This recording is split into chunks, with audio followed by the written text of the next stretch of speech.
Bonsoir à toutes et à tous et bienvenue dans ce nouvel opus de Be Human, le huitième épisode de la série, le huitième cours par vidéo de notre coach holistique, Tamara, accompagnée de son fidèle assistante Laetitia. Bonsoir à toutes les deux. Est-ce que vous êtes là? Tous, Oui, oui, oui.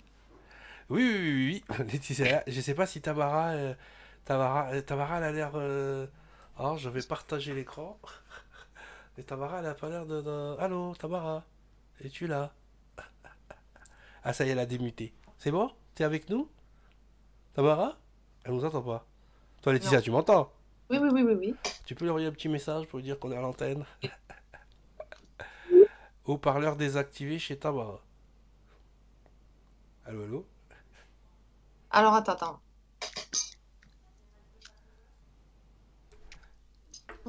Hop, tic. Voilà, maintenant vous voyez Tamara, concentrée. Je dis qu'elle nous entend.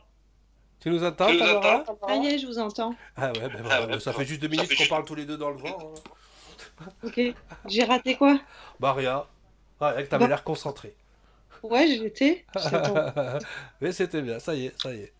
Bon, en tout cas, voilà, mais je vous laisse avec vos deux. En anglais, on dit host, hein, with you two host, hein, pour la soirée. Je ne serai pas loin, comme d'habitude, hein, et c'est parti pour Be Human numéro 8 avec donc Tamara. Cool. À tout à l'heure, Cyril. À tout à l'heure. Alors, Merci beaucoup. Ben, bonsoir Laetitia, bonsoir les étoiles, coucou tout le monde. J'espère que tout le monde va très très bien, que vous avez distribué de la croquette à tout va après le cours sur Lego. J'aimerais de suite vous donner une phrase punchline sur Lego avant qu'on enchaîne avec les différents rôles qu'il va pouvoir incarner avec ce cours aujourd'hui sur le triangle de Karpman. Donc la petite punchline à garder comme, comme un résumé, comme une vraie synthèse du cours sur l'ego qu'on a fait ensemble. Un ego bien nourri n'est sensible ni à la flatterie, ni à la critique. D'accord? Je voulais vraiment vous la redonner, cette phrase. Si je ne l'ai pas placée dans l'atelier, je m'en excuse sur l'ego, mais voilà, il est toujours temps de réparer aussi. Gardez-la, inscrivez-la sur des murs, mettez-la voilà, dans la voiture, partout. Un ego bien nourri n'est sensible ni à la flatterie, ni à la critique. On l'a un petit peu développé dans l'atelier quand même, cette notion de attention, c'est les deux revers de la même médaille avec notre ego. On le connaît sensible à la critique, hein, oui, ça pique. Donc, du coup, je ne vais pas en faire une affaire personnelle, etc., etc. On le connaît un petit peu moins sur cette sensibilité à la flatterie. D'accord? Donc, quand je suis capable de recevoir un compliment, une flatterie, hein, une petite caresse là sur le matou ou de la croquette, sans que ça, ça y est, pendant toute la journée là, ça m'a donné des ailes. Ok, si la croquette qu'on vient de me donner me donne des ailes, et ben c'est que je ne sais pas encore me les mettre toutes seules mes ailes. Ok, donc soyez sensibles à ça. Je vous avais préconisé de d'abord observer les égos des autres.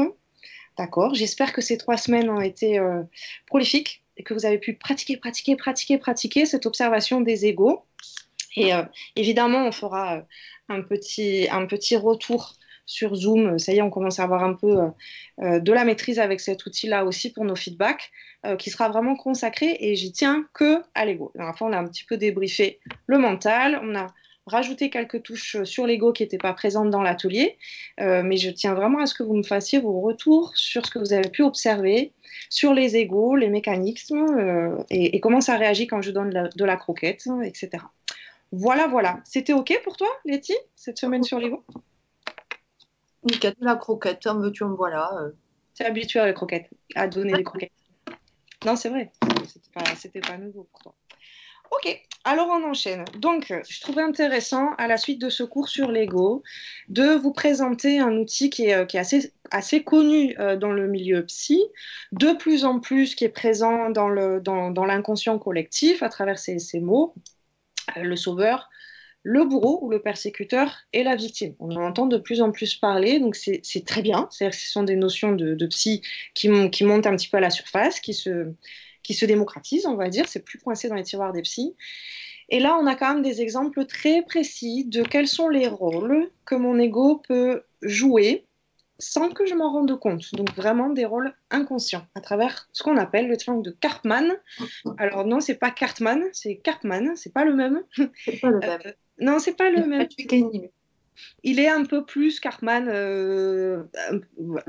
pas de jugement, il est un peu plus. Je finirai pas cette phrase. Voilà. C'est un monsieur qui a vécu et c'est son nom, cet éminent monsieur Cartman, qui a mis en scène, qui a mis en lumière, pas en scène, mais qui a mis en lumière la notion de triangle de Karpman. On va voir pourquoi le triangle. Ok. Donc voilà ce que je vous propose pour ce soir. Allez, on est parti. Donc, dans le triangle de Karpman, on a 3 pôles, victime, persécuteur, sauveur. Avant tout, ce qu'il faut bien comprendre, c'est qu'on a tendance à repérer chez nous peut-être une des 3 parties comme étant sur le devant de la scène. Ce qu'il faut bien comprendre, c'est que si je m'estime à... Allez, moi je suis peut-être à 80% sauveur, ouais, parce que c'est celui qui a l'air le moins moche des 3. Je ne sais pas si vous le ressentez comme ça. Hein. D'entrée de jeu, on a plus envie, l'ego a plus envie de s'identifier au sauveur. On s'imagine plus avec des collants et une cape en mode super-héros que quoi. Ça donne plus envie. Hein. On se dit, ah ouais, moi je suis sauveur, comme si c'était, ouais, trop bien. Moi en fait, dans les 3, je suis sauveur. C'est tellement plus glamour. C'est plus glam. Et en fait, non, super pas. Donc, ce qu'on va retenir, c'est que si j'arrive à m'identifier, ou je crois que je m'identifie en tout cas 80% sauveur, je ne vais pas être 10% persécuteur et 10% victime. Ça ne marche pas comme ça. Si je m'identifie à 80% sauveur, eh bien, je suis à 80% persécuteur et à 80% victime aussi. Ce que j'essaie de vous faire comprendre là, c'est cette notion d'intensité. D'accord ? Si je vibre très fort la victime, j'en ai pas forcément conscience, mais je vibre aussi fort le persécuteur et aussi fort le sauveur. Ok ? On va y aller un petit peu plus dans le détail de ces trois rôles. Je te laisse pour le moment, si tu veux bien, nous lire le petit texte là que je vous ai mis à côté. La vie est parfois un théâtre dans lequel nos égos endossent des rôles à notre insu. Le triangle de Karpman nous invite à explorer ces jeux psychologiques inconscients pour mieux en sortir et élever en conscience nos relations. Décrit pour la première fois par Eric Berne, puis schématisé par Stéphane B. Karpman, par Stéphane B. Karpman, analyste transactionnel sous forme d'un triangle dramatique. Il met en scène tour à tour les rôles de persécuteur, sauveur et victime. Ouais, alors c'est juste de la sémantique. Vous pouvez trouver aussi de l'information sur le triangle de Karpman. À la place de persécuteur, ce sera bourreau. Il se peut que dans cet atelier, je jongle un petit peu entre les 2 mots.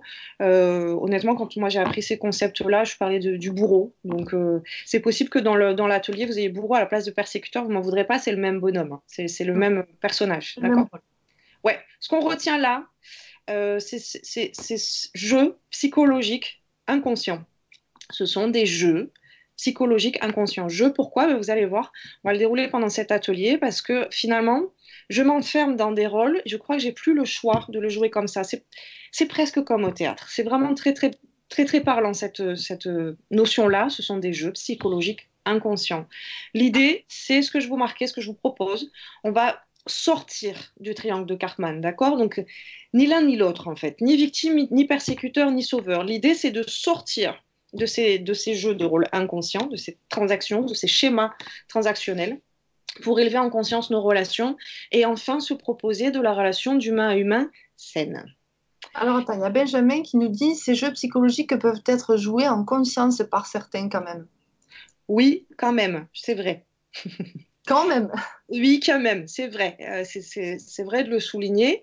La plupart du temps, chez les personnes lambda, je dirais qui n'ont pas encore travaillé sur soi ou qui sont plus ou moins saines, si j'oserais dire, ça reste inconscient. Maintenant, plus je vais travailler sur moi, moins je peux me la mettre à l'envers quand même. Okay, donc je peux avoir accès à cette sensibilité-là, je peux le reconnaître que je suis là quand même dans ma victime, ou que là, oh là là, j'ai encore fait mon sauveur, ou que là je suis vraiment très persécutante ou un véritable bourreau dans cette relation-là. On est vraiment sur des relations. Alors après, Benjamin, ce qui va être à décrypter, c'est est-ce que c'est en conscience et intentionnel, c'est-à-dire que en conscience et de façon intentionnelle, je joue la victime, pour arriver à mes fins, ou le sauveur ou le persécuteur, ou est-ce que j'en ai conscience parce que je commence à quand même me connaître, à travailler sur moi, je le vois, je me la mets plus à l'envers, mais pour autant je suis en train de bosser, donc je suis encore enfermée dans le triangle. Je ne suis pas encore sortie de là. Voilà. Alors, par exemple, on peut jouer le rôle du persécuteur consciemment en sachant que l'autre va forcément réagir en victime. Non? Mais il pose une question, hein, c'est genre... Si, on peut. J'ai envie de te dire de suite, what's the point? C'est-à-dire que si c'est vraiment en conscience, qu'est-ce que je suis en train de me proposer comme jeu de rôle? Pourquoi est-ce que j'ai encore besoin de passer par ces jeux de rôle-là qui vont inviter la victime chez l'autre? C'est vraiment la question de l'intention. C'est quoi mon intention quand je joue ça en conscience? What's the point? À quoi ça me sert encore de passer par ces jeux de rôle? Parce que je suis pas dans la plus belle version de moi, hein, quand je joue ça, quand Ouais. je joue ces rôles-là. Ok? Ok. Ça va pour toi, Benjamin? On va dérouler un peu. Allez, Allez. on y va. La victime. La victime. Bon, je pense que l'image parlera à tout le monde sur les générations des auditeurs. Pour les plus jeunes, ce petit poussin s'appelle Calimero. Et c'est trop injuste. Calimero, c'était sa phrase, son mantra, c'est trop injuste. Ok. Tu te souviens de Calimero? Tu l'as connu, toi, Letty, aussi? Et, oh, oui. On Oui, ne oui, cite pas de nom. je l'ai très bien connu. Oui, oui, on a bien connu Calimero, oui. Allez, je te laisse nous faire son portrait. Oh non, là, c'est trop long. Alors, je l'ai synthétisé, regarde.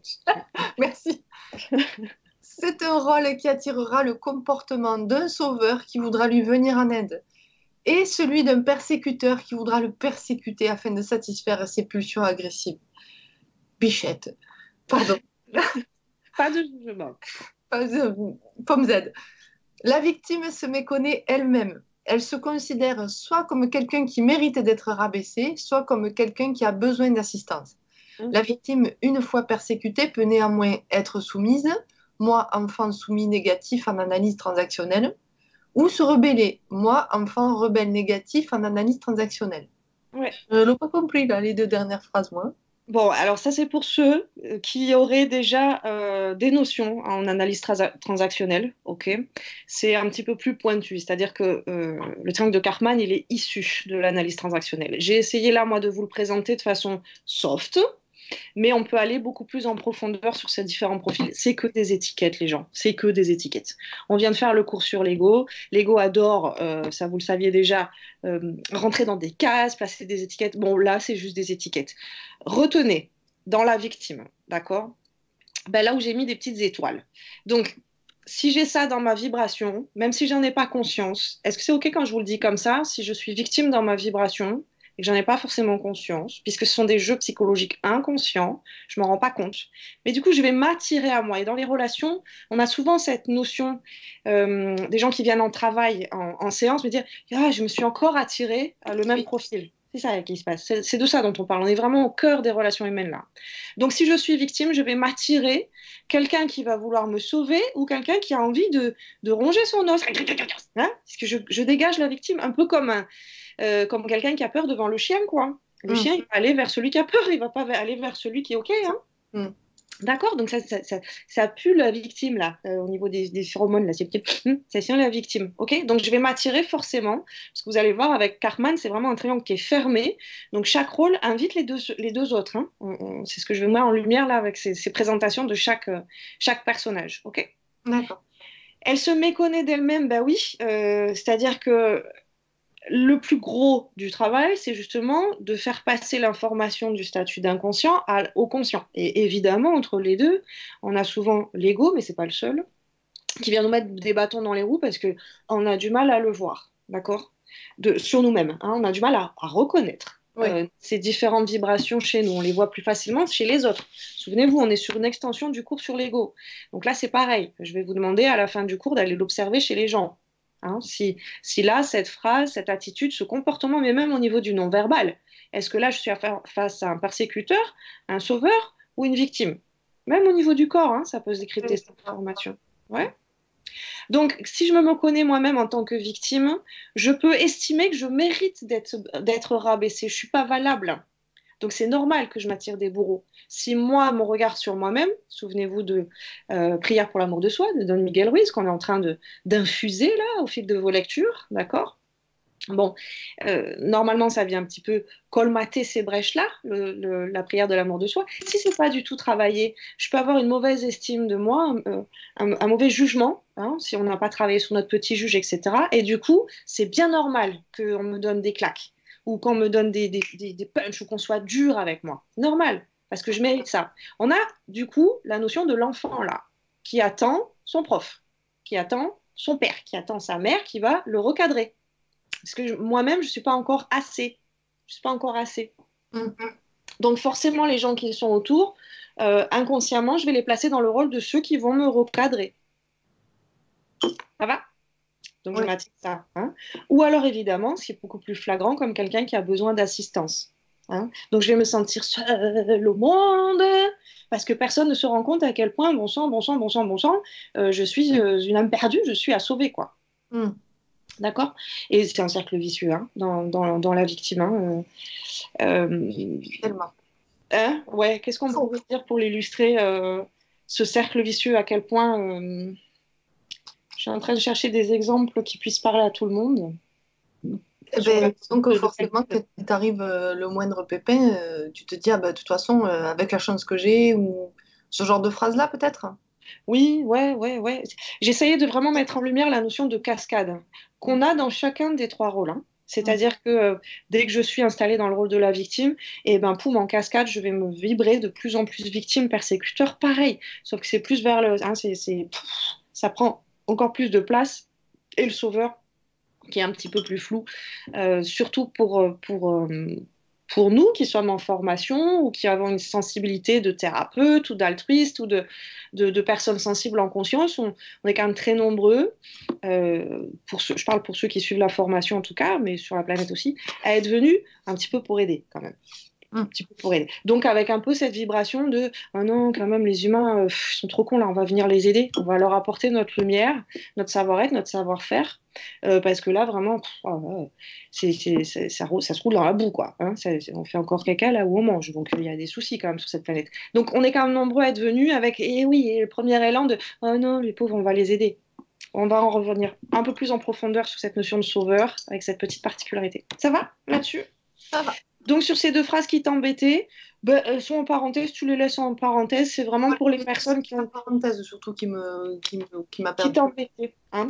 C'est vraiment pour les personnes qui ont déjà des notions en analyse transactionnelle. Après, si tu as envie vraiment de le décortiquer, c'est assez simple en fait. Hein. La victime, une fois persécutée, peut néanmoins être soumise en analyse transactionnelle, c'est ce qu'on appelle le moi enfant soumis négatif. Alors, le moi enfant, hein, là, clairement, c'est pas le moi adulte, c'est pas le moi parent, puisque je suis hein, c'est ce qu'on a vu juste un tout petit peu plus haut. Je mérite d'être puni, je mérite d'être blâmé, je mérite qu'on me montre le bon chemin. Je mérite d'être sauvé. Il est où mon sauveur? Celui qui sait mieux que moi qui je suis, celui qui sait mieux que moi comment être, comment faire, etc. D'accord? Donc, on est bien sur la vibration de l'enfant. En analyse transactionnelle, on a soit l'enfant, le moi enfant, le moi parent, qui va être un peu le persécuteur là chez Cartman, ou le moi adulte, celui qui clean, celui qui est d'adulte à adulte. Ok, d'accord.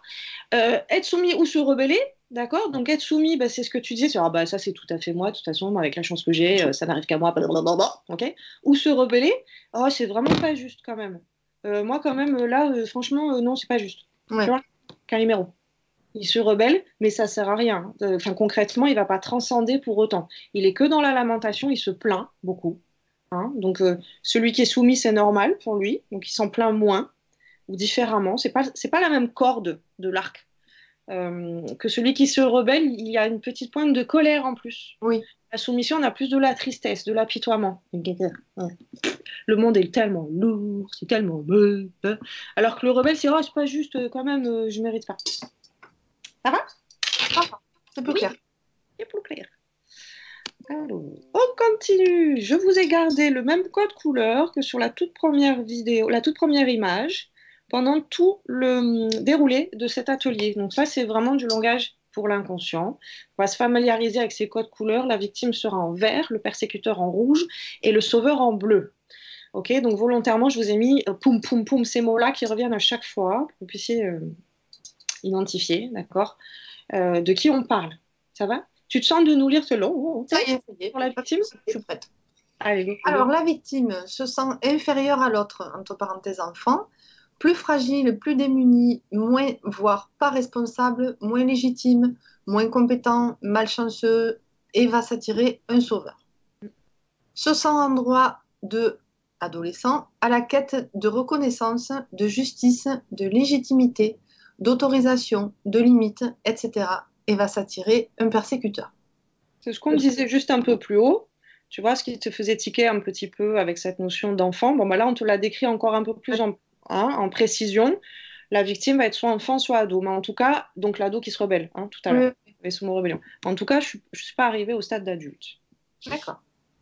L'ego dans le rôle de victime attire légitimement l'attention sur lui, puisqu'il en appelle au bon cœur de chacun et à tout leur jugement extérieur au passage. Et oui, ça, il faut bien comprendre, à tout leur jugement extérieur au passage, puisque je suis victime, j'attire, donc je voulais me placer entre guillemets volontairement, légitimement. C'est bien normal, puisque j'ai besoin d'aide, d'accord? Oui. Mais du coup, il ne faut pas s'étonner non plus si toutes les personnes qui gravitent autour de moi vont avoir leur grain de sel et donc leur jugement, puisque tout le monde n'a pas suivi Be Human. Donc les petits juges sont de sortie. C'est ça. Mm-hmm. Il se nourrit d'émotions, de peine, de tristesse, de compassion, d'inquiétude, de peur, de soutien, de colère, de désarroi. Peu importe, tant qu'il existe dans sa représentation de lui-même et dans le regard des autres. La victime est souvent son pire persécuteur. Déconnectée de sa confiance et de son estime de soi, elle peut facilement devenir le persécuteur de son entourage. Culpabilisation, sollicitation excessive, chantage affectif, etc. Et là, on commence à voir un petit peu comment s'articule ce fameux triangle fermé. La victime est souvent son pire persécuteur à soi et il peut très facilement basculer sur la persécution des autres. Je pense qu'on l'a tous déjà vécu d'un côté ou de l'autre, le fait de quelqu'un qui va tellement mal, qui vous fait culpabiliser, qui vous sollicite en permanence, le chantage affectif, du coup, en fait, je suis rien pour toi parce que tu m'as pas appelé 6 fois aujourd'hui, quoi. Ah ben je vois que tout va bien, on se moque éperdument de savoir si moi je me sens bien dans mes pompes, ben c'est sympa, merci. Moi je t'appelle, tu penses pas à moi, ben ça va, c'est cool, super, parfait. Donc là je vibre bien victime, mais pourtant j'utilise les codes du persécuteur. Ouais. Alors attends, il y a une petite discussion en parallèle. Donc Kadrim7 qui nous dit enfant inférieur, donc il rebondit sur ce qu'on a dit au début. Je dis non. Alors moi, j'ai répondu, il se sent inférieur. La victime, en fait, se sent inférieure. Et il nous disait donc, l'enfant ne pense pas à ça, lui. Il est naturel, il est juste vacog et c'est cool. Oui. Ça nécessitait que je... Non, mais c'est parce qu'en fait, je pense qu'il y avait peut-être une précision par rapport à l'enfant. Oui. Alors, le terme enfant, Christophe, il est... bien sûr, si on parle de l'enfant tel que l'on le sublime, il n'est que vacog, il est cool. Il n'est pas du tout dans des rôles ni de sauveur, ni de persécuteur, ni de bourreau. Avant 7 ans. Avant 6 ans et demi, 7 ans. D'accord? Là, on utilise ce même code pour parler de l'enfant par rapport à un développement de soi qui n'aurait pas été abouti jusqu'à une certaine maturité, être adulte. C'est-à-dire que oui, on cherche tous à se reconnecter à cette vibration pure, originelle, sans blessure, sans trauma, sans les expériences mais on est quand même venu pour expérimenter, on n'est pas venu pour rester des enfants. Donc on est aussi venu pour grandir à travers les différentes phases. On l'aura dans les autres ateliers, les différents grands stades d'évolution et de maturité d'un être humain pendant son passage sur Terre. On n'est pas venu pour rester enfant, ça ne marcherait pas en tant qu'adulte. Imagine un monde d'adultes, même sans cette matrice, mais imagine un monde d'adultes où tout le monde se vit comme des enfants, ce serait bizarre quand même, non? Ce serait un peu bizarre. En tout cas, tel qu'on l'imagine, nous, là, cet enfant tout pur, etc. Oui, mais c'est un enfant, c'est pas un adulte. Nous, le job, c'est de passer dans cette maturité, d'être responsable de soi. Parce que dans ce que tu décris là de l'enfant, ouais, c'est beau, mais il n'y a pas la notion de responsabilité. Or, on est quand même venu pour se responsabiliser, donc bien atteindre ces niveaux de maturité que nous propose la vie adulte. Ok, on verra s'il a besoin de précision en plus. Ça va, je te remercie. Donc, dans le triangle, la victime persécute ses sauveurs et la victime sauve ses persécuteurs. Voilà, je vous laisse 2 secondes. Je vais te dire, oui, là, tu m'as fait des nœuds, là, entre les couleurs et tout, là, ça m'a fait des nœuds dans le Je crâne. vous laisse un peu de temps pour infuser. Dans le triangle, on est vraiment sur cette notion de triangle fermé, encore une fois. La victime persécute ses sauveurs, c'est ce qu'on vient de voir juste au-dessus. Ah, mais tu aurais pu m'appeler, chantage affectif, gna gna gna gna gna. Ok. La victime sauve ses persécuteurs, c'est-à-dire qu'au contraire, tous ceux qui sont persécutants, je vais les trouver légitimes. Je vais les nettoyer. Non, mais s'il est méchant avec moi, c'est parce que je mérite, en fait. Oui, Ça va? oui, on va tout légitimer, quoi. On va légitimer, on va nettoyer, on va accorder de la légitimité, du pouvoir, du bon droit à nos persécuteurs. C'est moi le problème, c'est pas eux. C'est ce qu'on a vu dans la diapo d'avant. Si je me considère comme étant pas à la hauteur, pas valable, j'appelle le persécuteur. Ouais. Donc, dans ce Cartman-là, en tant que victime, entre guillemets, je sauve, c'est vraiment pour garder ces mêmes termes-là, pour que vous compreniez comment ça s'articule, comment ça fait des pelotes de laine, parce que ça fait des nœuds, et oui, c'est ça le triangle, hein, c'est des nœuds qui est nœud entre ces 3 rôles-là. Hein, c'est pour ça que je vous disais, et oui, alors c'est plus facile de bien observer ces 3 rôles de façon distincte, mais gardez bien en tête que c'est pas aussi simple que ça. Je suis pas que victime. Si je suis que victime, j'ai tout un travail à faire pour conscientiser que je suis autant et avec la même intensité persécuteur ou sauveur. Et pareil dans les 3 rôles. D'accord? Si je m'identifie que sauveur, je suis autant victime et persécuteur. L'idée, c'est ni l'un ni l'autre, mon capitaine. Ça va? On a infusé un peu mieux ces 2 phrases? On continue? C'est OK? Oui, oui, oui. Oui, oui, oui. Il va. Oui. Allez, le persécuteur. Le persécuteur. Le persécuteur libère son agressivité sur une victime en l'infériorisant, la dévalorisant, pointant du doigt ses faiblesses. Le persécuteur méconnaît la valeur et la dignité de la victime.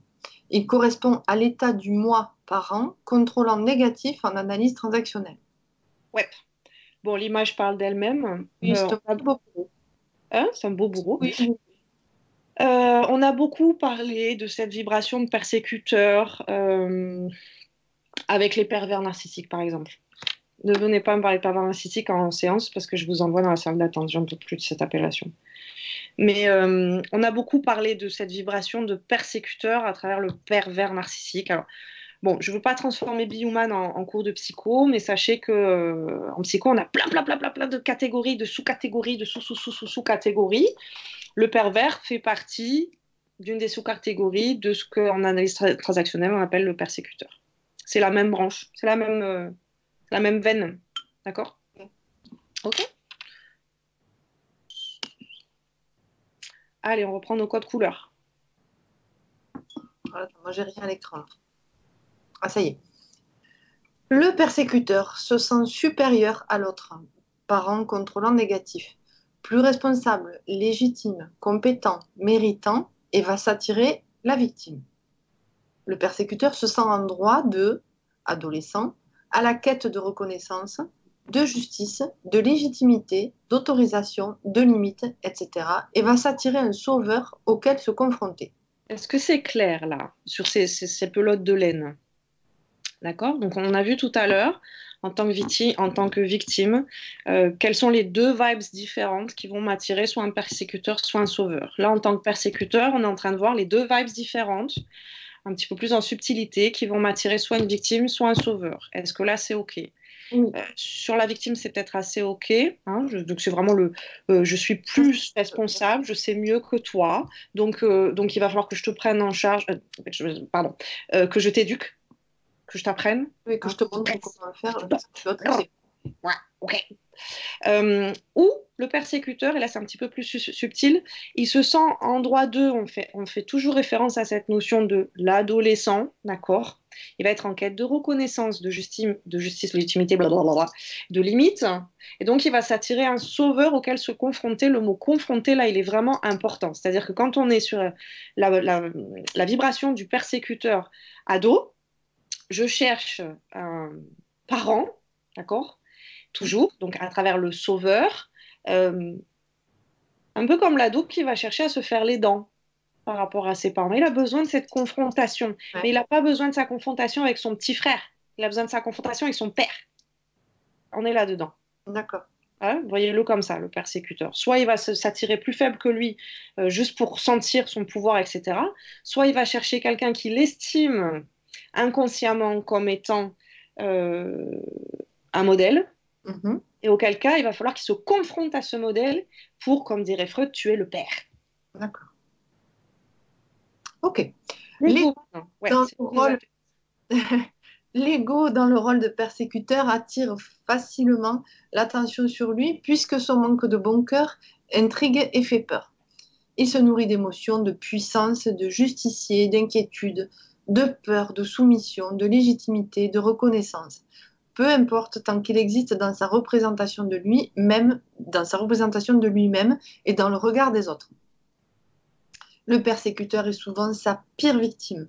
Déconnecté de sa conscience de soi et des réalités qui l'entourent, il peut facilement se voir comme le sauveur de son entourage. Oui, très facilement, il peut se... J'aurais dû rajouter, il peut très facilement se voir comme le sauveur de son entourage, hein, le persécuteur.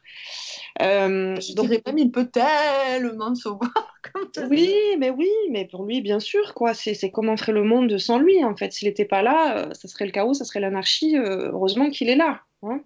On voit bien déjà comment ça s'articule un petit peu. C'est-à-dire que, bon, là, je voulais marquer, il est souvent sa pire victime. Comme on a vu tout à l'heure, la victime est souvent son pire persécuteur, ok? Mais quand même, il a vraiment cette vibration-là de se voir comme le sauveur. C'est ce qui lui donne sa légitimité. C'est ce qui lui offre son sentiment de légitimité. D'accord? Ouais. Là, ce qui nous intéresse, on l'a vu sur ces deux diapos, j'ai fait exprès de vous traduire comment est-ce que l'ego, dans ces rôles-là, va... Alors ici, on a facilement, tout à l'heure, on avait légitimement attiré l'attention sur lui. Et souvenez-vous, j'avais placé cette petite graine dans le cours sur l'ego. Il mange quoi, l'ego? Il mange des émotions. OK? Donc là... Pardon? De la croquette émotionnelle. De la croquette émotionnelle. Il mange des émotions. Donc, ce qui est intéressant dans ce concept-là, ce que je vous invite vraiment à détailler sans trop vous perdre dans ces notions d'analyse transactionnelle ou de définition, c'est vraiment de comprendre. L'essence de l'information que je vous délivre là, c'est comment, à travers ces différents rôles, l'ego va pouvoir, miam miam miam, manger de l'émotion. Facile, facile. Dans ces trois rôles, c'est hyper facile de bouffer de l'émotion. D'accord? Allez, on voit la petite pelote de laine à la fin. Donc, dans le triangle, le persécuteur est victime de ses sauveurs et le persécuteur sauve ses victimes. Est-ce que ça commence à aller? C'est un peu plus simple là ou ça fait encore des nœuds? Oui, non, c'est la gymnastique. Oui, c'est une certaine gymnastique. Bon, ça va, je la comprends, mais oui, ça muscle. Ça muscle. Ouais. Pareil dans le chat, s'il y a des bugs sur les petites Alors, pelotes de femmes. Juste, j'allais te dire, il y a Benjamin qui dit le persécuteur, c'est un peu celui qui va dire, mais si je fais ça, c'est pour ton bien, quand même. Oui, mais tellement. Même là, c'est moi qui rajoute. Hein, mais... Oui, non, c'est exactement ça, Benjamin. C'est tout à fait ça. C'est tout à fait ça. Et il y a Kadrim7 qui dit penser pour l'autre sans apprendre à le connaître et prendre le temps pour. Donc, tu peux me la refaire? J'ai pas eu ça. Alors, oui, penser pour l'autre sans apprendre à le connaître et prendre le temps pour le connaître, en fait. Oui, c'est ça. C'est-à-dire c'est le système des projections. Je pense que c'est ça qui nous exprime à Christophe. Le côté persécuteur, c'est-à-dire je vais penser à ta place. Je vais t'envoyer toutes mes projections, donc je vais considérer que c'est ça dont tu as besoin, que c'est ça qui est valable pour toi.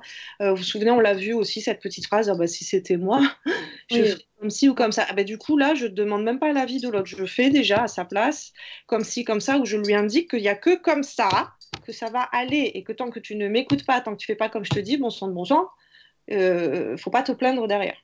Ouais, c'est ça. Hein ouais. tout à fait ça, le système des projections.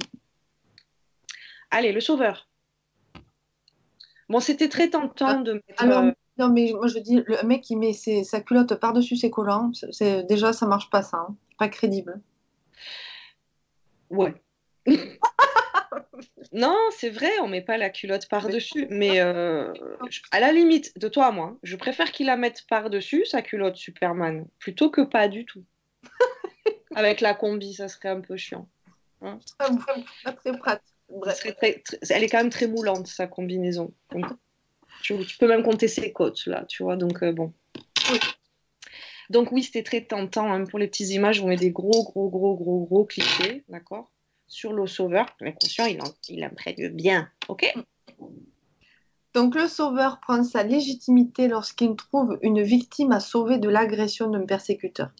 Il se fonde sur l'idée que la victime ne peut se défendre seule. Le sauveur, dans une situation de sauvetage, se pense plus compétent que la victime, même s'il n'a dans les faits aucune légitimité ou compétence sur le sujet, pour décider de ce qui est bon pour elle et va aider la victime sans qu'elle ne l'ait demandé et même dans certaines situations contre sa volonté. Il correspond à l'état du moi parent nourricier négatif en analyse transactionnelle.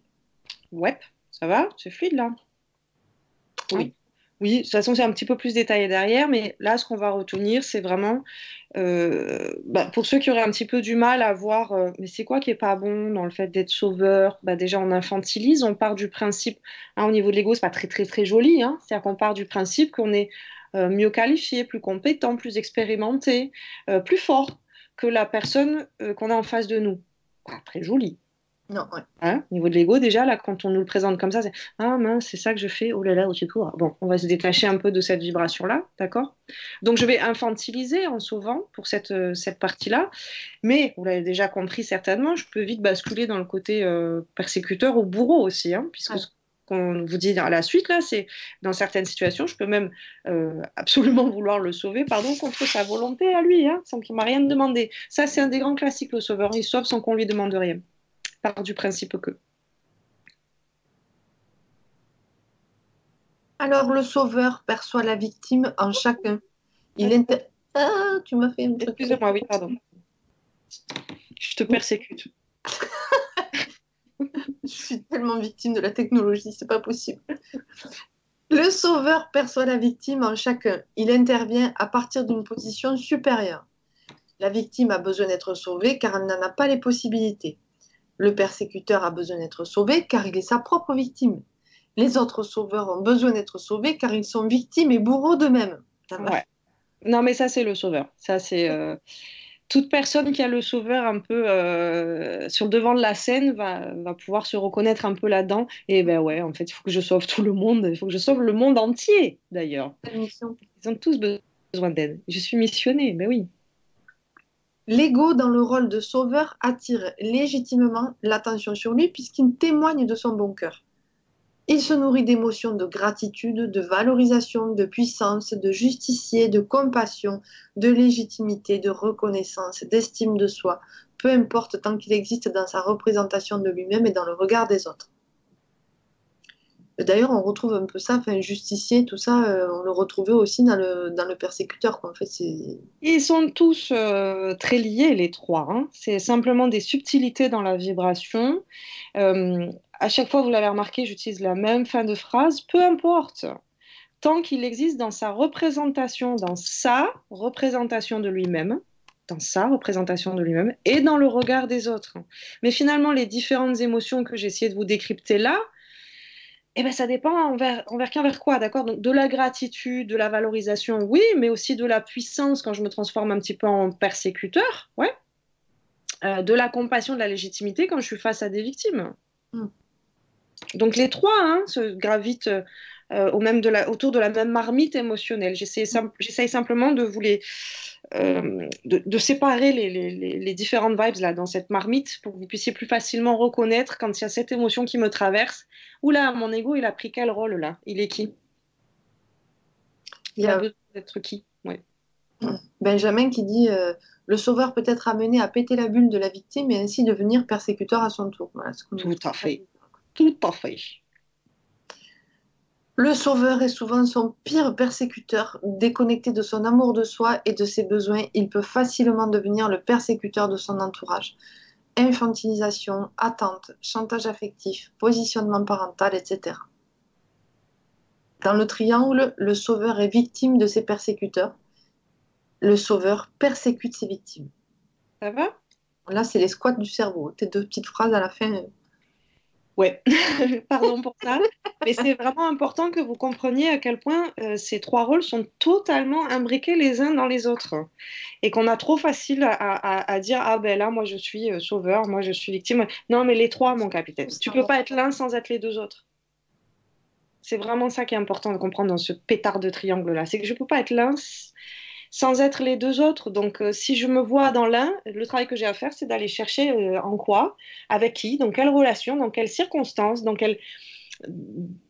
Est-ce que j'exprime aussi les deux autres sans même m'en rendre compte?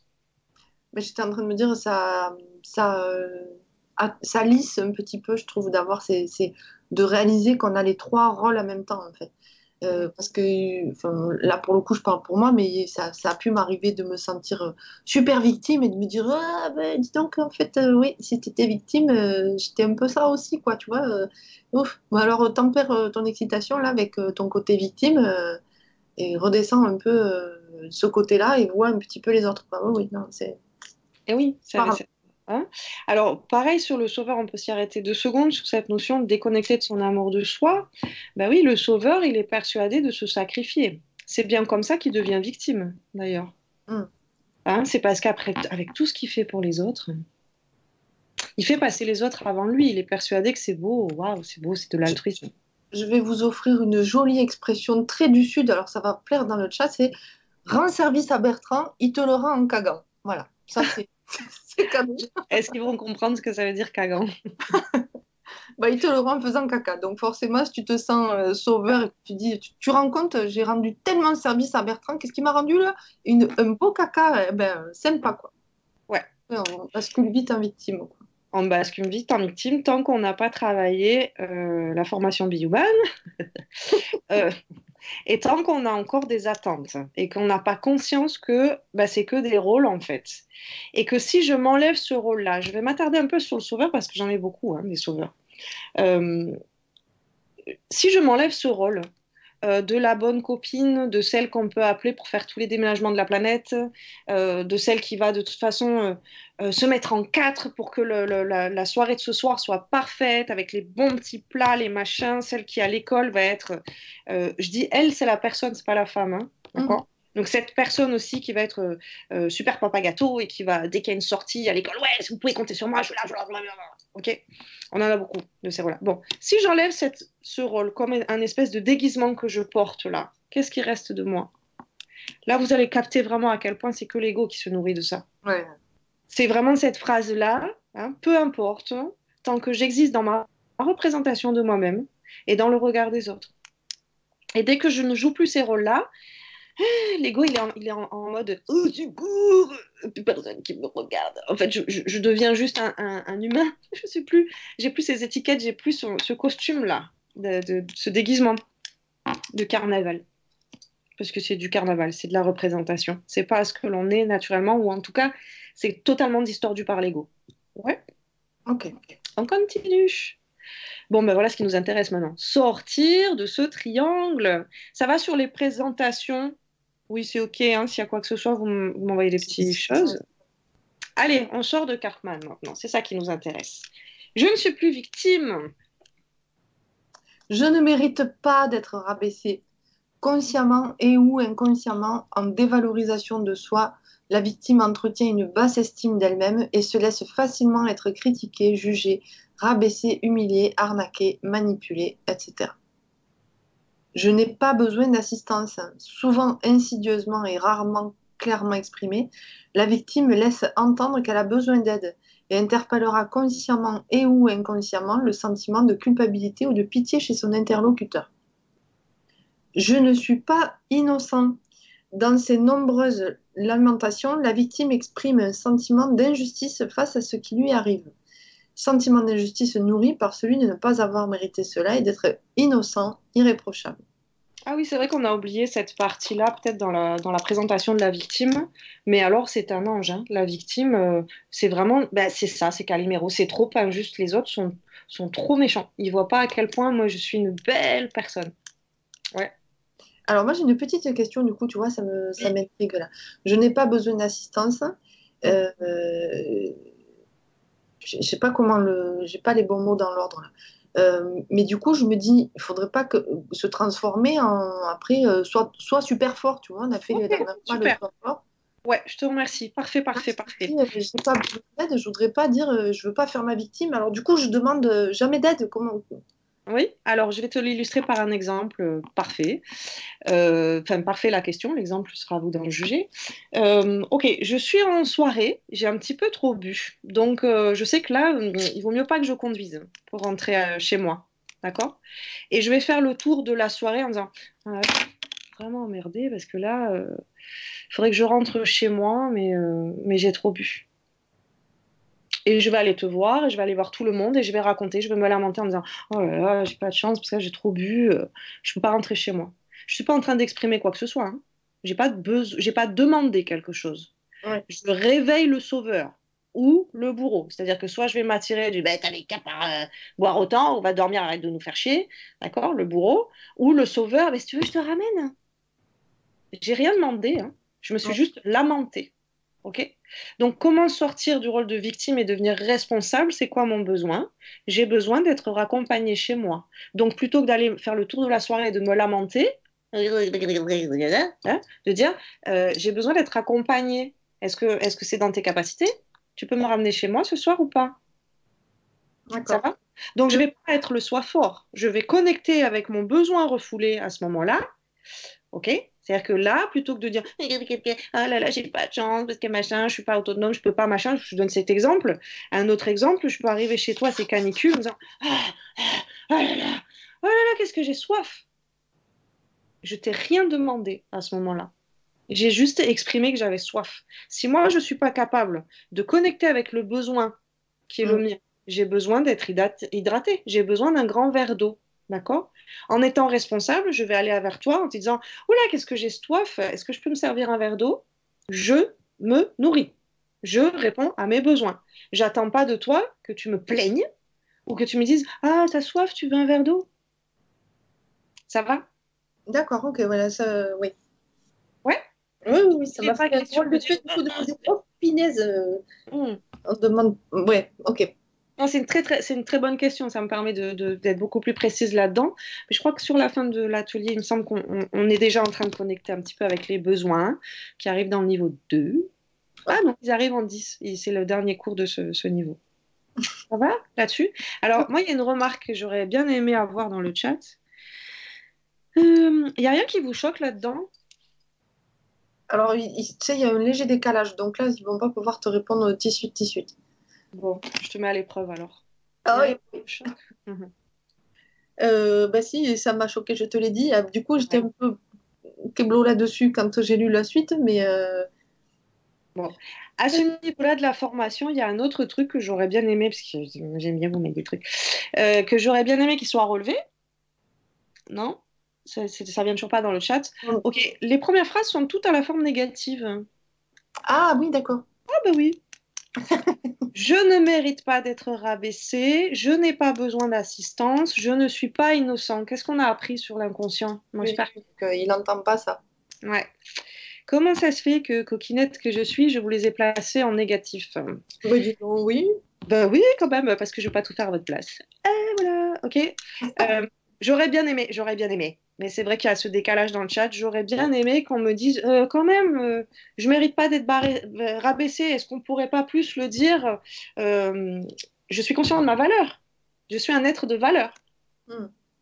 J'aurais bien aimé que ça vienne dans le chat. C'est pas grave. Oui, Ok, je n'ai pas besoin d'assistance. Comment est-ce qu'on peut se le transformer? Donc, je ne mérite pas d'être abaissé. On se connecte sur sa valeur. Ok? J'ai de la valeur.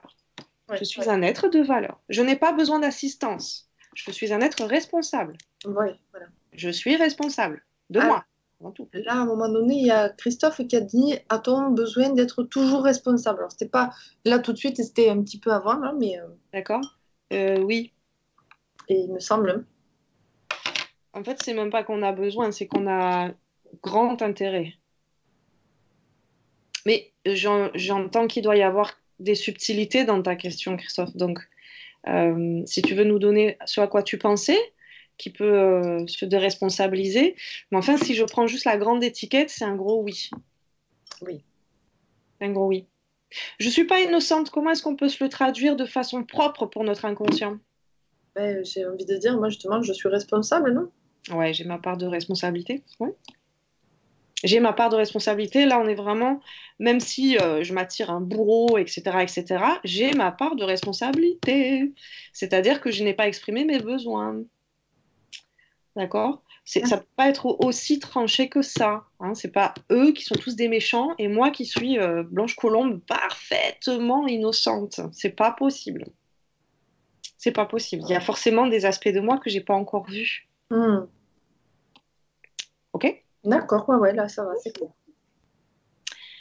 Ok. Donc je ne suis plus une victime, je ne suis plus ma victime.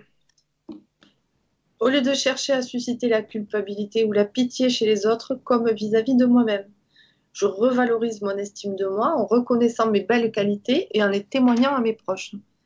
Je prends conscience de mon pouvoir d'agir. Je m'interroge sur ma place auprès des autres. Je fais des demandes claires et précises. Oui. Donc ça, ce sera des petites phrases à travailler hein, dans la pratique, d'accord? Pour sortir du rôle de victime. Je revalorise mon estime de moi. Je les témoigne à mes proches, du coup, hein, plutôt que de parler de tous mes échecs, de toutes mes difficultés, etc., etc. Je prends conscience de mon pouvoir d'agir. Très souvent, la victime euh, est déconnectée de la notion de passer à l'action. Elle est comme spectatrice qui reste coincée dans la torpeur d'une situation, mais tu rends compte, mais tu rends compte, mais tu rends compte, mais c'est tellement pas juste, mais tu rends compte. Et elle en oublie qu'en fait, à tout moment, elle est actrice, elle n'est pas juste spectatrice. Elle subit, quoi. Bah ouais, subit. Donc, tu peux passer à l'action. Est-ce que c'est pas le moment de nous placer ta super phrase du moment, Letty?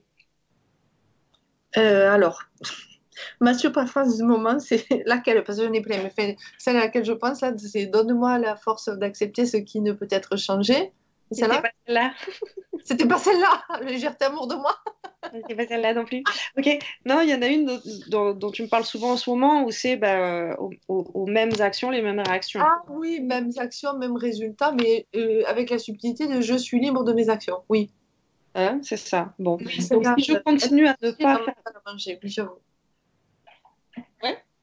Donc, si je continue à rester dans mon rôle d'observateur, victime, à me lamenter, je ne suis pas dans l'action, je ne suis pas en train de changer la donne. D'accord? S'il y a une situation qui ne me convient pas, une relation qui me convient pas, il faut bien comprendre que prendre ses responsabilités, c'est à un moment donné passer à l'action pour qu'il y ait un changement. Sinon, ça ne va jamais changer. Ouais. Sinon, ce sera toujours pareil. Ouais. Je m'interroge sur ma place auprès des autres, ça, on peut se le poser pour chacun des rôles, de toute façon. D'accord? Et je fais des demandes claires et précises. Ça j'aurais dû le mettre en caractère gras. Hein. Pour la victime, c'est vraiment ça. Tu fais des demandes claires et précises. Responsabilise-toi, connecte avec tes besoins, exprime-les. Après, la personne est en droit de dire oui ou non. Oui, puis personne n'a a le décodeur en face pour deviner Ah ben ça, que tu as soif ou que tu as faim ou que tu as besoin d'être accompagné ou n'importe quoi d'autre, quoi. oui. Ouais. Ça, on commence à le décrypter un peu plus au fil de cette formation, hein, à quel point on a chacun notre mode d'emploi, nos projections, nos programmations, que chaque personne est unique, et que du coup, si je donne pas la chance aux autres de me connaître, de me connecter, je peux même pas donner la chance à l'autre de m'aider, de me satisfaire dans mes besoins. Parce que comme tu l'as bien dit, subtilement, on n'a pas à être des soi forts et à s'autosuffire. On a à être responsable de nous, de plus projeter sur les autres ce que l'on attend de nous-mêmes, mais l'union fait la force aussi. Oui. Hein. Allez, on continue avec le persécuteur.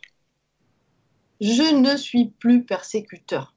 Je n'ai pas le pouvoir, consciemment et ou inconsciemment, en manque de confiance en soi. Le persécuteur entretient une haute estime de lui-même en compensation pour se rassurer lui-même de son pouvoir. Alors, je voudrais juste arrêter là-dessus. Le contre-exemple est valable aussi. C'est-à-dire que vous pouvez aussi rencontrer, c'est un petit peu plus subtil, un petit peu moins flagrant, mais tout est son contraire dans cet univers. Et on peut aussi avoir des personnes qui endossent le rôle de persécuteur comment dire? C'est-à-dire qu'en surface, ils vont exprimer une haute estime d'eux-mêmes. Ils semblent invincibles, ils semblent tout-puissants, etc. Mais très souvent, en profondeur, c'est pour camoufler Oui. du manque de confiance en soi. Hein. Oui. Bon, c'était ça. Ah non, mais merci. Merci. Non, mais c'est vrai, oui. Je ne suis pas indispensable. Le persécuteur exprime volontiers sa connaissance et son expertise, sa force, sa maîtrise, et interpellera consciemment et ou inconsciemment le sentiment d'infériorité ou de novice chez son interlocuteur. Je ne suis pas en droit ni plus juste qu'autrui.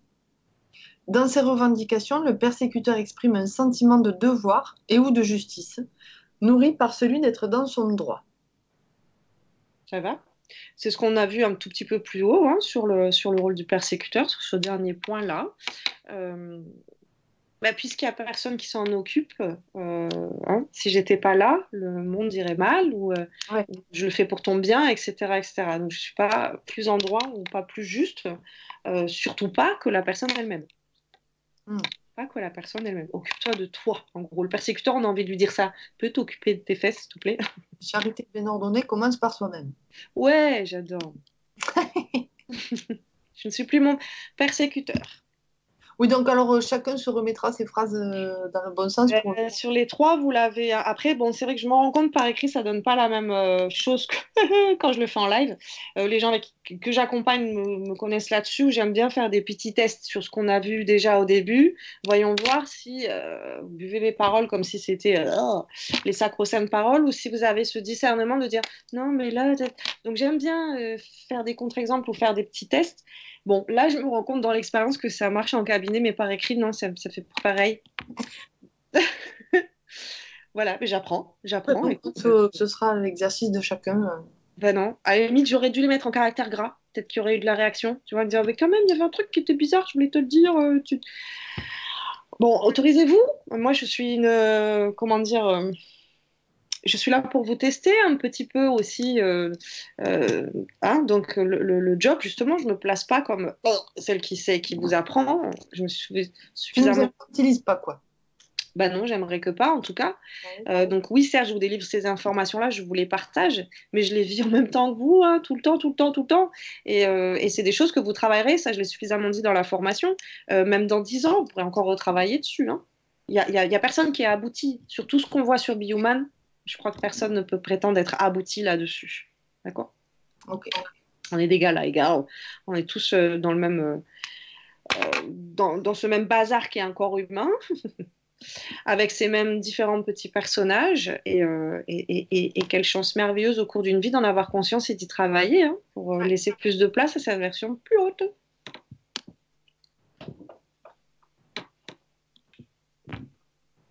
Alors moi, ça s'affiche. Ah voilà. Je ne suis plus mon persécuteur.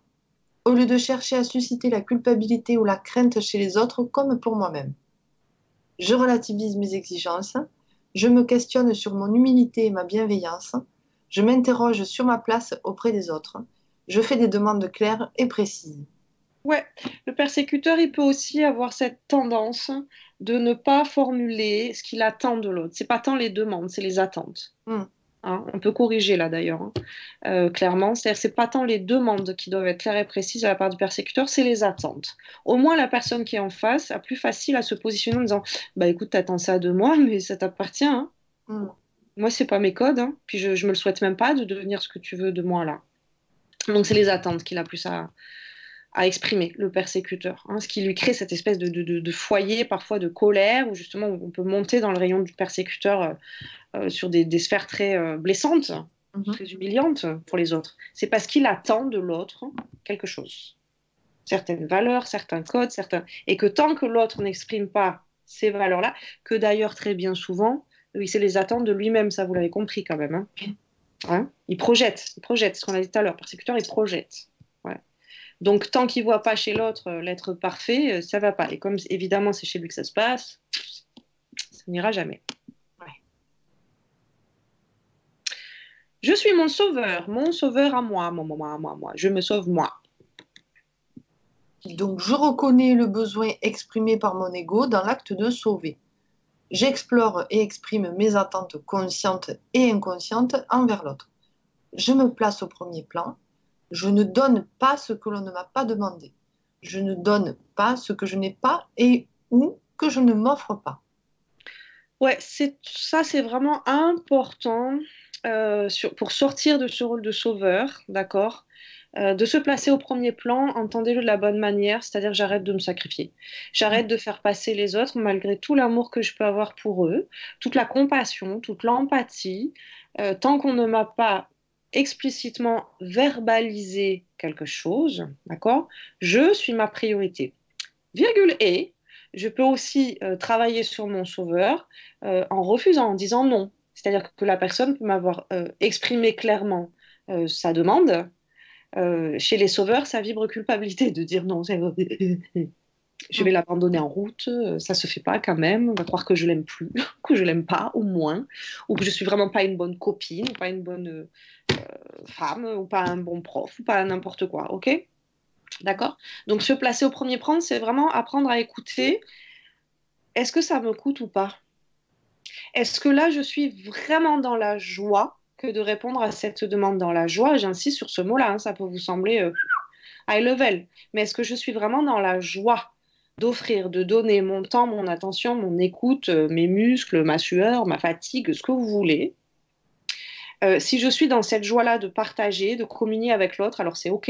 Maintenant, si ça me coûte un peu là, je suis en train de me faire passer en dessous. Et on n'y est plus en termes d'amour de soi. Donc Ouais. ça peut pas fonctionner. Je suis quand même en train de créer une dette. Est-ce que je vous l'avais dit ça ou pas sur l'ego? Le sauveur, il fait ça, il crée des dettes à l'autre.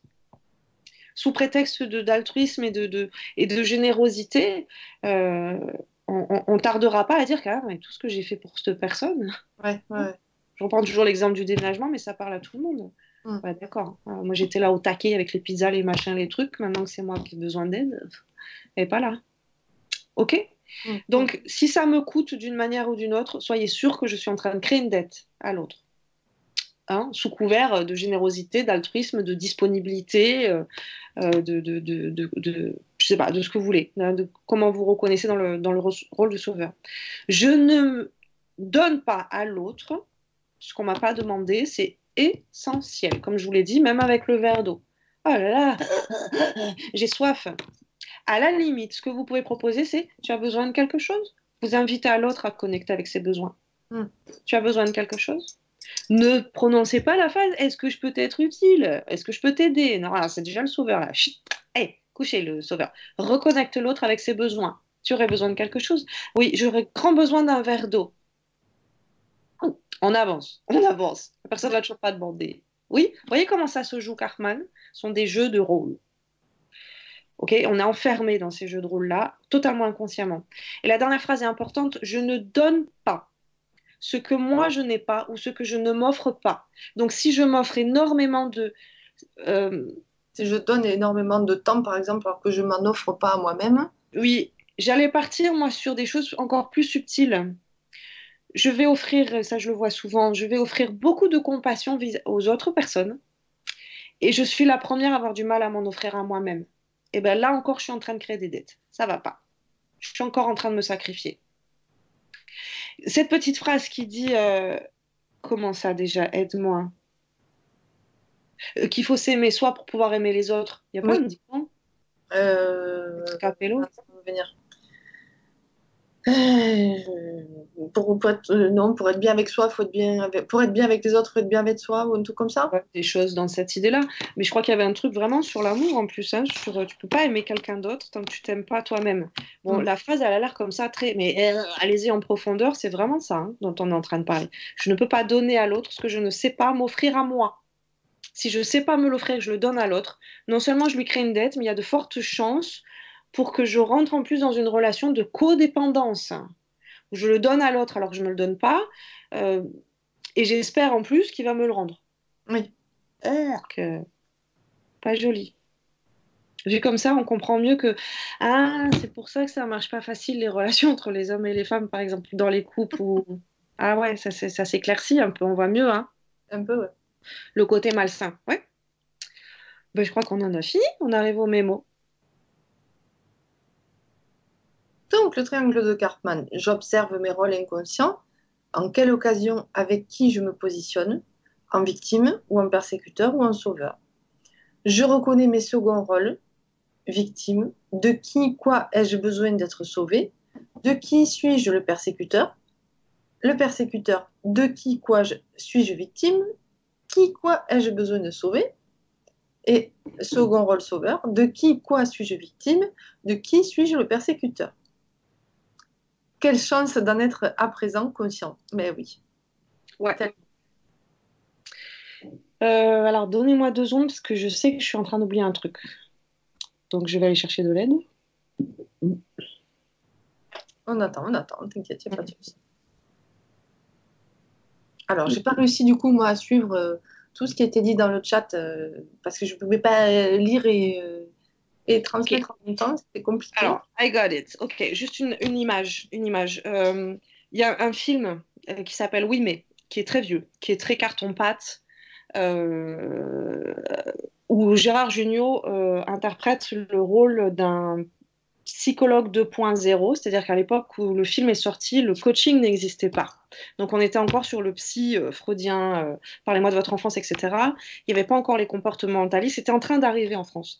Ce film est arrivé à ce moment-là, et donc Gérard Jugnot, qu'on n'attend pas du tout dans ce rôle, incarne le rôle d'un psy, mais nouvelle génération. Donc c'est les débuts du coaching, que je vous invite à regarder ce film, vous pourrez le trouver peut-être en streaming, bon, je ne sais pas quoi. Alors, dans ce film, jamais n'est cité le terme triangle de Karpman. Et pourtant, on suit les tribulations d'une jeune adolescente qui est en train de se positionner par rapport à ses parents, de faire émerger chez elle le moi adulte, la personne responsable qui va se positionner, se libérer aussi de ses programmations, etc. Bon, c'est pas aussi profond que ça, mais d'un œil averti, vous arriverez à voir la profondeur dans ce film-là. Il y a très bien décrit le rôle dans ce film du bourreau et de la victime. De mon souvenir, le sauveur n'est pas évoqué. Il manque un peu cette partie. Mais déjà, ça va nous montrer. Ce film peut vraiment vous illustrer la Cartman si vous savez pas quoi faire de votre soirée après ce cours. C'est le film parfait. Donc oui, mais avec Gérard Jugnot, qui date pas d'hier. Donc je sais pas de quand. Par exemple, il y a une scène du film où on a le papa et la maman de cette jeune adolescente qui jouent une scène. Mais réellement, c'est là où on voit que c'est vraiment des rôles que l'on joue. Avec le monsieur qui va dans la salle de bain. Oh, Ginette, je trouve pas la brosse à dents, c'est encore toi qui la machin, blablabla. Ok. Et Ginette derrière, la maman, du coup, qui joue le rôle de oh, tu me fatigues avec ta tête du caca. C'est des scènes que l'on voit chez nos parents, chez nos grands-parents, mais qui donnent de la consistance à ce couple. Et c'est là qu'on comprend. Entendez-le de la bonne manière. Quand je dis ça donne consistance à ce couple, c'est-à-dire que finalement, si on enlève toutes ces petites scénettes, ces 2 êtres-là n'ont plus grand-chose à partager. Ils n'existent plus qu'à travers les rôles qu'ils ont joués pendant toute leur vie, qu'ils ont interprétés toute leur vie, entre victime, persécuteur et sauveur. Ok ? Ouais. C'est valable pour le couple et c'est là où c'est le plus visible, mais c'est aussi valable dans toutes les interactions sociales. Dans toutes les interactions sociales. Ok ? Ok. Je me suis perdue dans mes partages d'écran. Je voulais qu'on reste là. Voilà. Les petits exercices. Tchac, tchac. Ben non, en fait, c'est bon. Donc, c'était juste cette image que je voulais vous donner de jeu de rôle. Quand il y a une forme de redondance dans la relation, des scènes qu'on a déjà jouées. Je ne sais pas comment vous le dire ça. Ça va, c'est clair ou pas? Je me prends la tête pour rien. Continue. Ah ouais? Il faut que je continue. Des petites scénettes comme ça où non mais c'est ça, voilà, regardez le film en fait. Est-ce que c'est assez parlant pour vous cette notion? Moi vraiment ce que je veux vous inculquer là, vous apporter, mettre en lumière là, c'est cette notion de rôle psychologique inconscient et qu'il n'y a que un personnage dans notre classe qui se nourrit de ça, c'est l'ego. Et que la subtilité, c'est justement d'apprendre à être ni dans l'un ni dans l'autre. Donc à ne plus jouer ces rôles-là. Alors évidemment, encore une fois, puisqu'on est encore sur les vibes de travailler sur notre ego à travers ces informations-là, commencer d'abord par les identifier chez les autres, dans votre entourage. Oui, il me restait ça, merci à vous dire. Euh, je peux totalement passer de persécuteur, victime, bourreau d'une phrase à l'autre. Je peux avoir une phrase de grande victime et puis un petit peu plus loin dans la conversation avoir une phrase de persécuteur. C'est très subtil. N'imaginez pas que aujourd'hui je suis une victime et jusqu'à la fin de ma journée je vais être une victime et avec tous les gens que je vais croiser je vais être une victime. Oui, on porte les trois casquettes en même temps, en fait. On porte les trois casquettes en même temps. Il y en a pour nous ou dans notre entourage où non mais là clairement ça prend toute la place en surface. C'est pour ça que je parle de la notion de second rôle. D'accord? Donc en surface, le premier rôle que mon ego aime bien interpréter. Bon, ben, nous, on est quand même tous beaucoup dans la sensibilité aux autres, donc il y a de fortes chances pour que nos premiers rôles soient les sauveurs. Je parle de nous, là, dans la formation Bioman, ce nous-là, avec cette sensibilité-là, d'accord?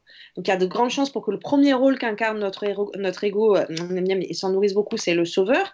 N'oubliez pas les seconds rôles, la subtilité, ok? Ouais. Je peux être un super sauveur pendant toute la journée de par mon job et être une bonne grosse persécutrice avec telle ou telle personne dans telle ou telle relation. Et toutes les fois que je serai face à cette personne, je serai dans le rôle du persécuteur. Ça va s'induire de façon inconsciente, de façon subtile, mais petit à petit, les rôles sont distribués. Et petit à petit, à force de jouer ces rôles-là, ça devient difficile de sortir de ce schéma-là. Et ce que l'on comprend là, c'est que finalement, pour certaines relations, si je ne joue plus ce rôle, la relation n'existe pas. C'est-à-dire qu'on maintient les rôles parce qu'on n'a plus rien d'autre à jouer dans cette relation. Et puis c'est quelque chose qui est familier. Après, ça, on est habitué à tenir ce rôle-là. Ouais. Ouais, mais moi, dans mon couple, moi, je suis celui qui dit toujours à mon mec, ah tu fais toujours ci, tu fais toujours là, t'es chiant, machin, ok. Ouais. Donc je persécute et puis je serai le premier derrière auprès de mes copains à me plaindre, à être une victime de ce coup. Sans passer à l'action. Donc c'est vraiment cette phrase clé là, c'est pour ça que je voulais que tu la dises, de dire, eh oui, mais si je change rien, les rôles psychologiques sont déjà installés de façon insidieuse depuis très longtemps. C'est même des schémas que j'ai pu avoir auprès de mes parents, auprès de mes grands-parents, auprès de personnes référentes où pour être un adulte, on est comme ça. Donc on joue ces rôles-là. Dans les couples, c'est très, très, très, très, très marqué. Selon les exemples que vous avez eus, parentaux, grands-parents, les oncles, les tantes, ce que vous voulez, en fonction de votre schéma à vous. Bon, pardon, je vais généraliser, mais avec les couples, je suis un petit peu obligée de généraliser.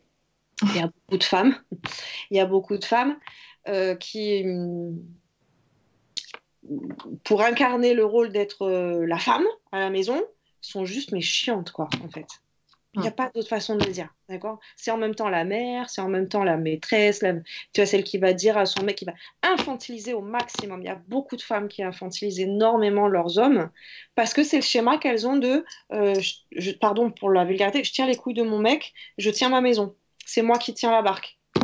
Non, t'es juste chiante, c'est tout. Tu tiens rien du tout, tu infantilises ton homme. C'est pas les bons schémas à donner, ça veut pas dire... Il y a certaines cultures où on favorise ça aussi. Hein. Ces culturelles, on l'a vu avec le mental. Hein. Tout ce qui est programmation, conditionnement, qui peuvent être directement liés à de la culture. Ou voilà, si tu es une vraie nana, dans d'autres cultures, c'est l'inverse. Si tu es un vrai bonhomme, ta femme, elle mouche pas. Elle fait ce que tu lui dis, tu es un persécuteur. Si tu n'es pas un persécuteur, tu n'es pas un mec. Oui. Dur. Ouais, dans les couples, ça se joue beaucoup, Cartman. Beaucoup. Énormément. Mais dans le travail aussi, hein, on peut retrouver peut-être un petit peu plus le persécuteur en termes de patron, évidemment, et du coup le salarié en termes de victime. Mais enfin, il faut être à deux pour jouer ces rôles-là. Ça, enregistrez-le bien en profondeur aussi, hein, sur cette notion de « Oh là là, c'est un gros persécuteur. » Ouais, ben, du coup, tu es une victime ou tu es un sauveur. Sinon, tu n'appellerais pas, tu couperais à cette transaction-là. On est vraiment dans l'analyse transactionnelle. S'il y a quelqu'un qui arrive avec une phrase de persécuteur, à partir du moment où je me positionne en victime ou en sauveur, je suis toujours dans Cartman. Donc le challenge, ça va être comment est-ce que je vais pouvoir répondre à cette injonction-là, mais de façon adulte, responsable, avec ce que j'adore, la fermeté bienveillante. D'accord? Amour de soi en premier, ce sont les clés. Ça va? Et envers soi-même, on peut aussi avoir les trois. Enfin, ça marche aussi envers soi-même, ce triangle-là, non? Alors oui, Tu sais, ça marche que quand on est deux, mais est-ce que des fois on ne s'inflige pas des trucs? Est-ce que des fois on ne se victimise pas de nous-mêmes? Enfin, je sais pas, là, je réfléchis à vote, mais. bien sûr que oui. Là, je te parlais d'interaction relationnelle, hein, à partir du moment où je suis en relation avec quelqu'un d'autre. Mais si tu reprends les diapos, on a bien nommé hein, que je suis ma première victime ou je suis mon Voilà, premier c'est ça. Ouais, interlocuteur. ouais. Hein. Donc avec moi-même, souvent. Hein, derrière les interactions qui se jouent avec les autres, sur le devant de la scène, ben oui, mais en coulisses, il se passe ça. Je ne souffle rien, mais dans les exercices qui vous sont proposés, là, on est dans la partie second rôle. Qui est-ce que j'ai besoin de sauver? Tu vois, qui quoi? Hmm. Petite question que j'ai posée là, comme exercice proposé pour sortir de Cartman et prendre conscience de nos rôles plus ou moins en premier ou en second rôle, plus ou moins conscients. Ces petites questions vont aider chacun de nous, parce que c'est très personnel, à sonder un peu au niveau de l'inconscient et le faire arriver jusqu'en conscience. D'accord. Voilà. Est-ce qu'il y Ben, avait d'autres questions ou apports dans le chat? alors, Toi, tu l'as plus facile que moi. je l'ai plus facile. Il y a des moments où ça a été un peu bavard, mais vu un peu en décalage avec ce qu'on était en train de dire, j'ai pas coupé parce que je savais pas comment le placer. Euh, Il y a Benjamin qui est mignon comme tout qui dit, sans vouloir passer pour un persécuteur, pratiquer, pratiquer, pratiquer. Voilà. Ça, c'est pour moi. Merci. Voilà. Euh, Ça va. Attends, là, après, il y en a eu beaucoup là. Et chiante, c'est que le prénom, donc ça, je pense, quand t'as dit c'est les femmes, elles sont chiantes. Ouais. Non, mais après, j'aurais très bien pu dire, les gars sont chiants à vouloir tout le temps faire des machosseries. Voilà. Une machoterie. Ouais. Machoterie. Machotterie. Ça se dit ça? Ben, maintenant, oui. Moi, je vote et je dis maintenant, c'est rien. Voilà, arrête de machoter. Ça te va un truc. On est à Ouais. la route, voilà. Voilà. C'est chiant, en fait. C'est juste chiant. C'est pas, enfin, range ton ego, va lui donner des croquettes, parce que là, il prend le devant de la scène. Mm. Si on enlève, mais vraiment, ce qui est intéressant, c'est cette notion, si j'enlève ce costume, qu'est-ce qui reste dans la relation avec l'autre? Qu'est-ce qui Ouais. reste de moi? Ça, je peux pas faire ce travail-là à votre place. C'est très, très, très personnel. Je Mm. peux vous y accompagner avec joie, avec plaisir, avec honneur, mais je peux pas le faire à votre place. Non. Il n'y a pas une réponse à ces questions-là. Il y en a autant que vous êtes. En tout cas, mêmes actions, même Voilà, résultat. Je c'est ça. suis libre de mes actions. C'est ça. Exactement. Bon, bah, les étoiles, si c'est bon pour vous, c'est bon pour nous. Ça va aller? Ben oui. Je vous laisse travailler là-dessus. On se retrouve dans 3 semaines sur le cours sur les émotions. Et puis on clôturera la formation niveau 1 avec le cours sur les besoins. Parfait. Ce premier packaging soit complet. Voilà. Mais écoute, merci beaucoup. Merci à vous. Cyril, si tu nous entends, on est OK, nous.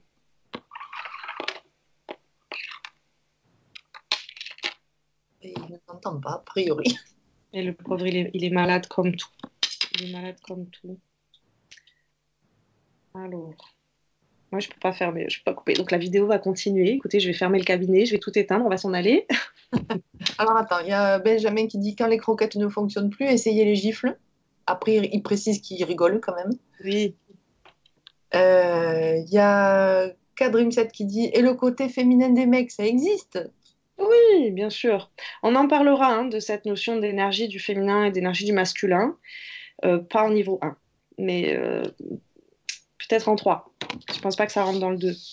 Il faut que je vous y amène progressivement pour que ce soit sûr d'être bien en profondeur et pas juste en surface. Mais évidemment qu'il y a ça aussi. Écoute, déjà, on va pratiquer, pratiquer, pratiquer tout ce que tu nous as dit ce soir. Allez, c'est Boulot. parti. Let's do it. C'est ça. On se fait des bisous. Et puis Cyril fermera la vidéo quand il sera de retour. Ça vous va? On fait ça? Ça marche. Allez, on coupe. Je sais pas trop comment, mais en tout cas, moi, je m'en vais. Bye bye. Bye bye. Ciao.